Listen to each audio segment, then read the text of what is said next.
All right, today we're going to decode one of the most basic, fundamental sounds of life itself, the heartbeat. You see, it's not just some simple rhythm, it's actually a really complex language, and learning how to speak it can tell us some incredible stories about our health. So, let's just dive right in. We've all heard that sound, right? That classic lub-dub. But have you ever stopped to think what's actually making the noise? It's not the heart muscles squeezing, which is what a lot of people think. The real cause is, well, it's a lot more mechanical and way more precise. The secret, it turns out, is in the heart's four valves. The best way to think about them is like a set of perfectly timed one-way doors. And the sounds we hear? That's just these doors, the valves, snapping shut with every single beat. That's it. Okay, so let's start with the absolute basics.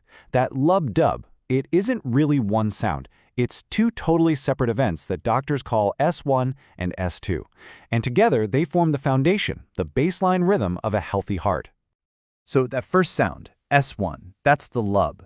It's a really deep, kind of powerful, low-pitched sound. And it happens right at the start of what's called systole, which is just a fancy medical term for the heart's big squeeze, when it's pumping blood out to the lungs and the rest of your body. And then, right after that big squeeze, you get the dub. That's S2. It's a sharper, a little bit of a higher-pitched sound. This happens when a totally different set of doors, the aortic and pulmonic valves, snap shut. And this signals the end of the squeeze and the beginning of diastole, which is just when the heart relaxes to fill back up with blood. So when you lay it out like this, you can see how S1 and S2 are almost perfect opposites, right? They involve different valves, they happen at totally different points in the cycle, and they even sound different. This simple lub-dub, that is the healthy baseline we're always listening for. But what happens when that simple little duet suddenly becomes a trio, or even a quartet? Well, sometimes extra sounds can show up. And these uninvited guests, they're often really important clues about what's going on with the heart. So the third heart sound, or S3, it's this faint thud that happens right after the dub. It's literally the sound of blood rushing into the ventricle really fast as it refills. Now, here's the thing. This can be totally fine, even normal, in young people or athletes. But in an older adult, it's often called a ventricular gallop, and it can be a big warning sign that the heart is struggling, maybe with something like heart failure. Okay, so while that S3 can be normal, this next one, the fourth heart sound, or S4, is pretty much always a red flag. This sound happens just before the lub. It's the sound of the upper chambers of the heart trying to cram blood into a lower chamber that's become stiff and doesn't want to stretch. You often hear this with long-term problems, like chronic high blood pressure. All right, so far we've been talking about these really distinct sounds, right? These beats and thuds. But now we're going to switch gears and explore a completely different kind of sound. This isn't a beat, it's a whoosh, and that's what we call a heart murmur. You see, a murmur isn't a beat at all. It's the sound of chaos.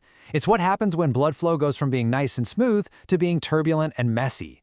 The garden hose analogy is absolutely perfect here. Think about it. When water's flowing smoothly through a hose, it's quiet. But if you put a kink in it, you get that noisy rushing sound. That is a heart murmur. So what causes these murmurs? Well, it usually boils down to one of two main issues with those valve doors. First, you've got stenosis. That's our stiff door. It's when a valve gets narrow and doesn't open all the way, so blood has to squeeze through. The other problem is regurgitation. That's our leaky door. In this case, the valve doesn't seal properly, so it allows blood to leak backward. So with all these different lubs, dubs, and whooshes, how on earth does a doctor figure out what's what? Well, it's kind of like being a detective.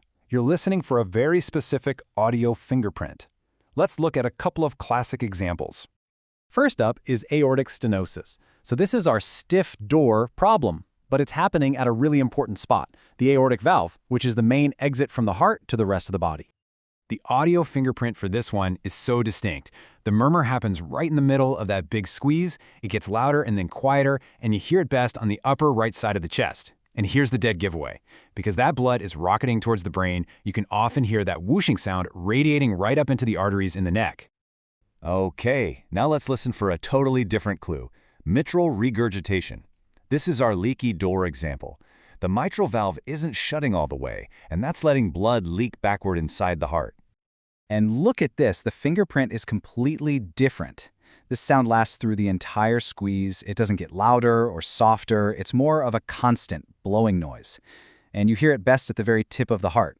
And since the leak is pointed kind of sideways, the sound often travels out toward the left armpit. But listening is just the beginning. Doctors also have some really clever, low-tech tricks up their sleeves. They can use simple physical moves to actually change how blood is flowing, which can make a murmur get louder or softer and help lock in a diagnosis. So check out the hand grip test. A doctor will ask a patient to just clench their fists really tight. What this does is temporarily squeeze the arteries and crank up the blood pressure. Now it's harder for the heart to pump blood forward. So, if you have a leaky mitral valve, more blood is going to take the easy way out and leak backward. This makes the murmur louder, and boom, it's much easier to identify. It's so simple, but so effective. So we've decoded the lubs, the dubs, the gallops, the whooshes. But you might be wondering, in this age of high-tech imaging and all these advanced tests, why does this simple, centuries-old practice of just listening still matter so much? Well, the answer is pretty simple, because it is an incredibly powerful tool. With just a stethoscope and a trained ear, a doctor can get a massive amount of information quickly, safely, and without any expensive machines. It really is the first line of defense in cardiac diagnosis. And the data absolutely backs this up. I mean, think about this. Studies have shown that in the right hands, just listening to the heart has a sensitivity of up to 70% for picking up on some really significant valve problems. That's an amazing number for such a simple, non-invasive test. And this isn't just some academic point. As the medical literature makes really clear, catching these sounds early is absolutely critical.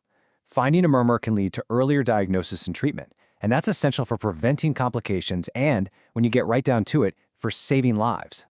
And really, that's the whole point. This amazing symphony inside the heart is just one example of the incredible information our bodies are broadcasting all the time. It really makes you wonder, doesn't it?